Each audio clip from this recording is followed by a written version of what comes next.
अस्सलाम वालेकुम, आदाब नाजरीन। इस वीडियो में हम पढ़ने वाले हैं राजेंद्र सिंह बेदी के नावल एक चादर मैली के ताल्लुक़ से।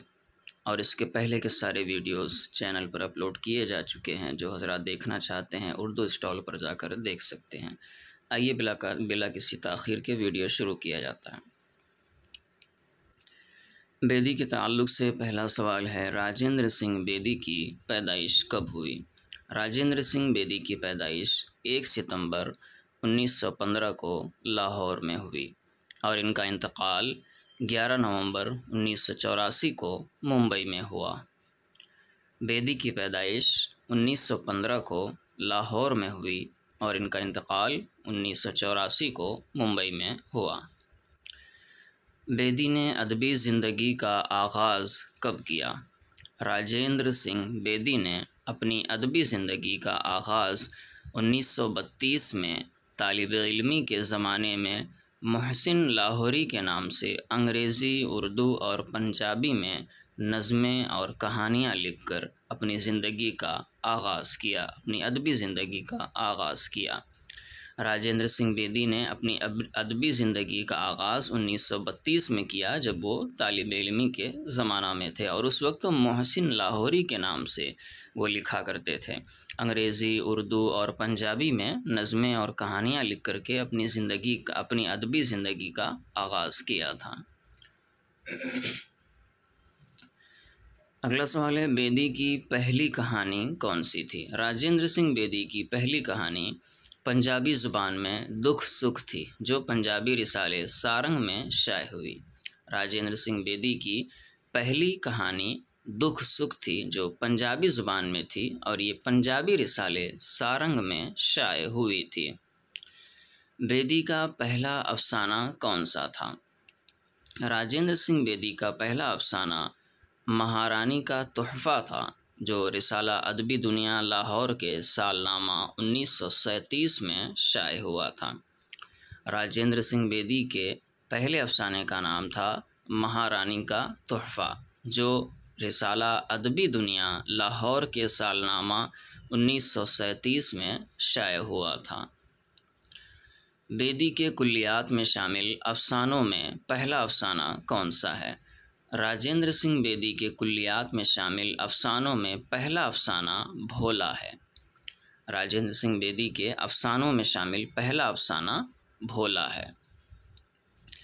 बेदी को पद्मश्री अवार्ड कब मिला? तो राजेंद्र सिंह बेदी को 1972 में पद्मश्री अवार्ड मिला था। बेदी के तसानीफ़, उनके तसानीफ़ में सबसे पहले अफसानवी मजमूए दाना व दाम, ये 1939 में लिखा। ये बेदी का पहला अफसानवी मजमुआ है और इसमें कुल 14 अफसाने हैं। दाना व दाम ये राजेंद्र सिंह बेदी का पहला अफसानवी मजमुआ है, इसमें 14 अफसाने हैं। उसके बाद ग्रहण 1942 में लिखा। कोख जली 1949 में। अपने दुख मुझे दे दो 1965 में लिखा। हाथ हमारे कलम हुए 1974। मुक्ति बोध 1982। उसके बाद राजेंद्र सिंह बेदी के नावल एक चादर मैली सी और नावल नमक, जो अधूरा रह गया। मुकम्मल नावल उनका है एक चादर मैली सी और दूसरा नावल नमक है, जो कि अधूरा रह गया था, मुकम्मल नहीं है। नावल एक चादर मैली सी कब शाये हुई? तो राजेंद्र सिंह बेदी की नावल एक चादर मैली सी लाहौर से निकलने वाले रिसाला नुक़ूश में 2 किस्तों में 1960 में शाये हुआ था और किताबी सूरत में मकतबा जामिया दिल्ली ने 1962 में शाये किया। यानी एक चादर मैली सी नावल जो है राजेंद्र सिंह बेदी की, ये लाहौर से निकलने वाले रिसाला नुक़ूश में 2 किस्तों में 1960 में शाये हुआ था और एक चादर मैली सी पहली बार किताबी सूरत में 1962 में मकतबा जामिया दिल्ली ने शाये किया था। एक चादर मैली सी कितने अबवाब पर मुश्तमिल है? तो एक चादर मैली सी 11 अबवाब पर मुश्तमिल एक मुख्तसर नावल है। एक चादर मैली सी 11 अबवाब पर मुश्तमिल एक मुख्तसर नावल है। 1965 में बेदी को एक चादर मैली सी पर साहित्य अकादमी अवार्ड मिला था। 1965 में बेदी को एक चादर मैली सी पर साहित्य अकादमी अवार्ड मिला था। बेदी ने एक चादर मैली सी का इंतसाब किसके नाम किया? तो राजेंद्र सिंह बेदी ने एक चादर मैली सी का इंतसाब अश्क, मजरूह, अमीर और सुरेंद्र के नाम किया है। इस नावल के किरदार, एक चादर मैली सी के किरदार, उनके किरदारों को भी देख लेते हैं जो अहम किरदार हैं। रानू हीरोइन है और सबसे फ़ाल किरदार है इस नावल का। एक चादर मैली सी, रानू हीरोइन है और सबसे फ़ाल किरदार है। उसके बाद तिलोका, मंगल, चौधरी मेहरबान दास, चंदा, घनश्याम दास, चुन्नू, जग्गू, सलामती, पूरनदेई, करमदीन और जातरन, ये इस नावल के कुछ अहम किरदार हैं। उसके बाद एक सवाल है कि बेदी के किस अफसाने में फ़न अफसाना निगारी के एतबार से कोई कसर नहीं है? ये किसका कौल है राजेंद्र सिंह बेदी के ताल्लुक़ से कि बेदी के किसी अफसाने में फ़न अफसाना निगारी के एतबार से कोई कसर नहीं है? ये खलीलुर रहमान आज़मी का ये कौल है, उनका ये कहना है कि बेदी के किसी अफसाने में फ़न अफसाना निगारी के एतबार से कोई कसर नहीं है। अगला सवाल है, बेदी का अफसाना तराशा हुआ हीरा है। बेदी ईंट पर ईंट रख कर अफसाना तामीर करते हैं। दोनों अक़वाल किसके हैं? पहला कौल है बेदी का अफसाना तराशा हुआ हीरा है। उसके बाद है बेदी ईंट पर ईंट रख कर अफसाना तामीर करते हैं। ये दोनों कौल आल अहमद सुरूर के हैं। अगला सवाल है, राजेंद्र सिंह बेदी थीम का बादशाह है। बेदी के ताल्लुक़ से किसने कहा कि राजेंद्र सिंह बेदी थीम का बादशाह है? ये कन्हैया लाल कपूर ने कहा है।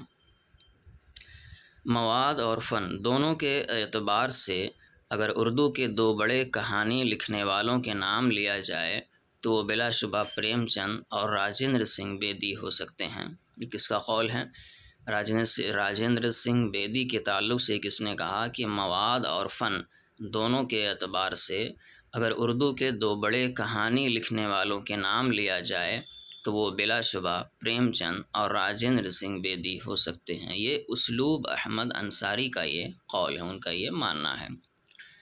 नावल एक चादर मैली सी में जातरन का भाई किसे कत्ल करता है? नावल एक चादर मैली सी में जातरन का भाई तिलोका को कत्ल करता है। एक चादर मैली सी में जातरन का भाई किसे कत्ल करता है? तिलोका को जातरन का भाई कत्ल करता है। एक चादर मैली सी के बाद अब आगे हमारा जो अगला नावल है वो कुर्रतुल ऐन हैदर का लिखा हुआ नावल आग का दरिया है।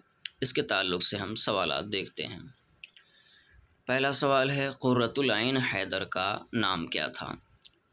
कुर्रतुल ऐन हैदर का इब्तदाई नाम नीलोफर था और मामू अफजल अली ने नाम बदलकर कुर्रतुल ऐन हैदर किया और उर्फ़ में ऐनी आपा कहलाती थीं। फ़र्ज़ी नाम लाला रुख था।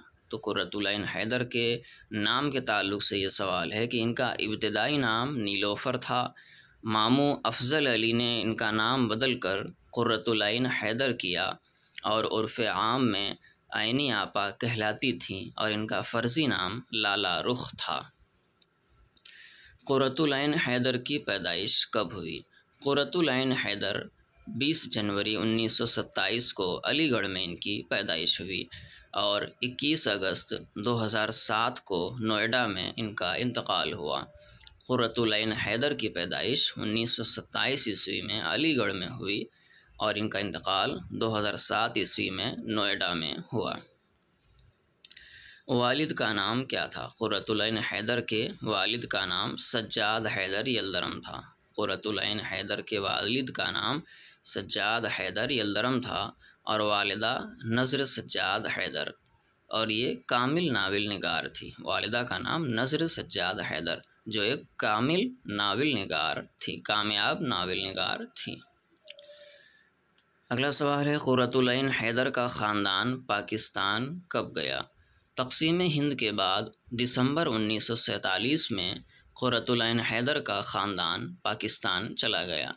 तक़सीम हिंद के बाद दिसंबर 1947 में क़ुर्रतुल ऐन हैदर का ख़ानदान पाकिस्तान चला गया।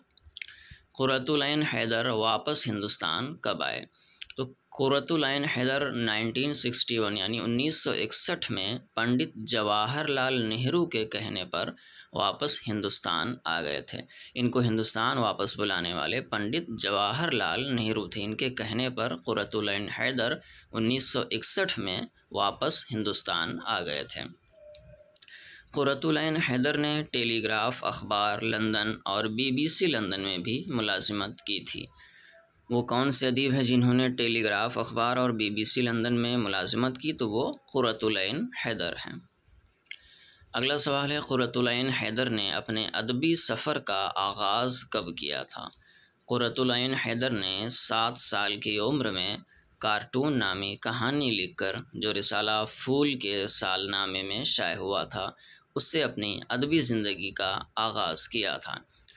क़ुर्रतुल ऐन हैदर ने अपने अदबी सफ़र का आगाज़ 7 साल की उम्र में किया था और उन्होंने कार्टून नामी कहानी लिखा था जो रिसाला फूल के सालनामे में शाये भी हुआ था। क़ुर्रतुल ऐन हैदर का पहला अफसाना कौन सा था? क़ुर्रतुल ऐन हैदर का पहला अफसाना एक शाम, जो फ़र्ज़ी नाम लाला रुख के नाम से 1943 में शाये हुआ था। ये इनका फ़र्ज़ी नाम था, लाला रुख। इस नाम से उनका पहला अफसाना एक शाम 1943 में शाये हुआ। और दूसरा अफसाना ये बातें बिनते सज्जाद हैदर यल्दरम के नाम से 1944 में शाये हुआ था। और तीसरा अफसाना इरादे, ये क़ुर्रतुल ऐन हैदर के नाम से जून 1944 में शाये हुआ था। यानी क़ुर्रतुल ऐन हैदर का जो पहला अफसाना था इनका एक शाम, वो उनके फ़र्ज़ी नाम लाला रुख से शाये हुआ था। और दूसरा अफसाना जो था ये बातें, वो बिनते सज्जाद हैदर यल्दरम के नाम से शाये हुआ था।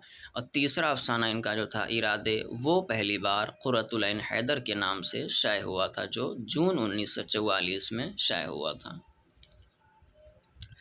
एजाज़ात, क़ुर्रतुल ऐन हैदर को मिलने वाले एजाज़ात, पद्मश्री 1984 में मिला। पद्मश्री से इनको 1984 में ये एजाज़ उनको दिया गया। गालिब अवार्ड 1984 में ये भी मिला था। और आखिर शब के हमसफ़र पर ज्ञानपीठ अवार्ड 1990 में मिला।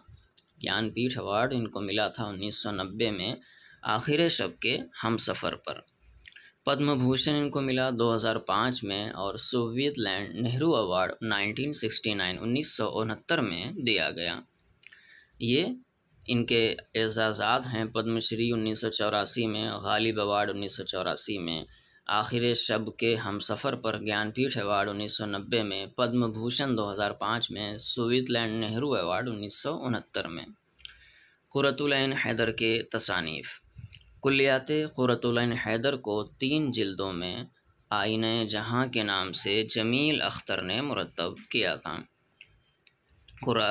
कुल्लियाते क़ुर्रतुल ऐन हैदर को 3 जिल्दों में आईने जहाँ के नाम से जमील अख्तर ने मुरतब किया।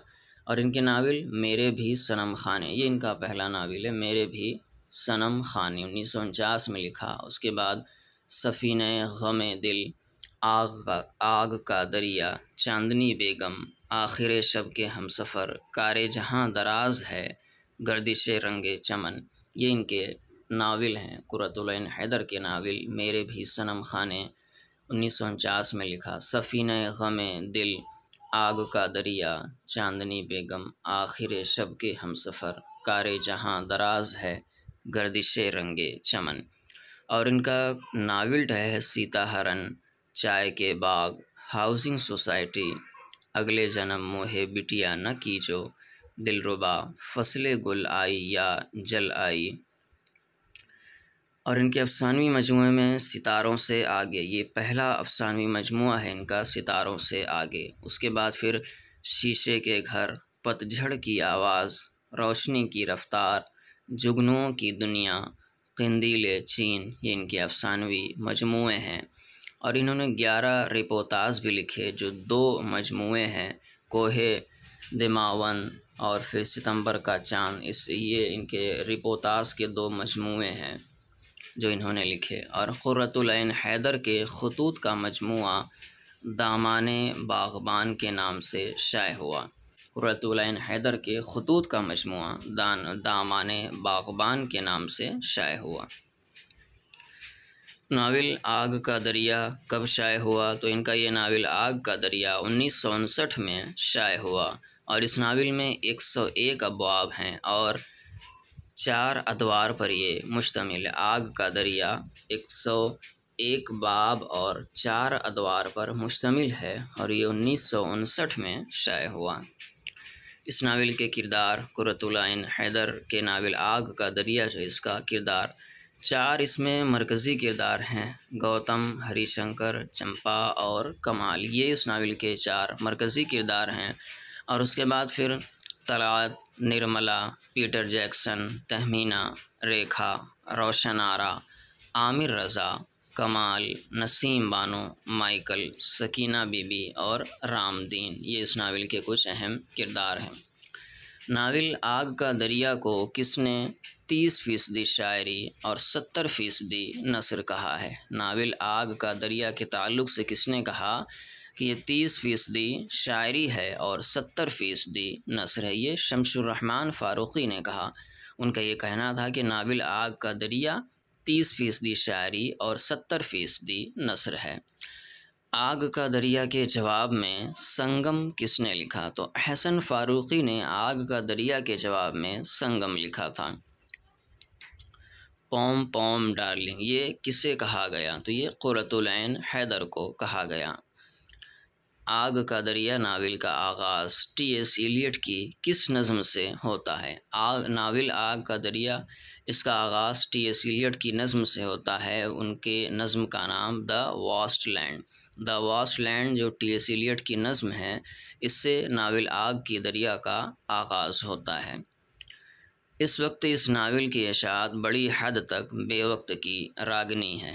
आग का दरिया से ताल्लुक़ ये ख़याल किसका है कि इस वक्त नावल की इशाअत बड़ी हद तक बेवक्त की रागनी है? ये नून मीम राशिद का ये ख़याल है। उसके बाद अगला सवाल है सवाल नंबर 17। वो कौन सा नावल है जो एक तहज़ीब की तकरीबन 2500 साला तारीख़ के पस मंज़र में लिखा गया? नावल के वो कौन सा नावल है, नावल के ताल्लुक़ से सवाल कि जो एक तहज़ीब की तकरीबन 2500 साला तारीख़ के पस मंज़र में लिखा गया। जवाब आग का दरिया। ये वो नावल है जो एक तहज़ीब की तकरीबन 2500 साला तारीख़ के पस मंज़र में लिखा गया और आग का दरिया इसमें करीबन 4 अदवार को दिखाया गया। 101 बाब पर ये मुश्तमिल है। नावल आग का दरिया के बाद आगे जो हमारा नावल है वो शौकत सिद्दीकी का लिखा हुआ खुदा की बस्ती है, जिसके ताल्लुक़ से हम अगली वीडियो में पढ़ेंगे।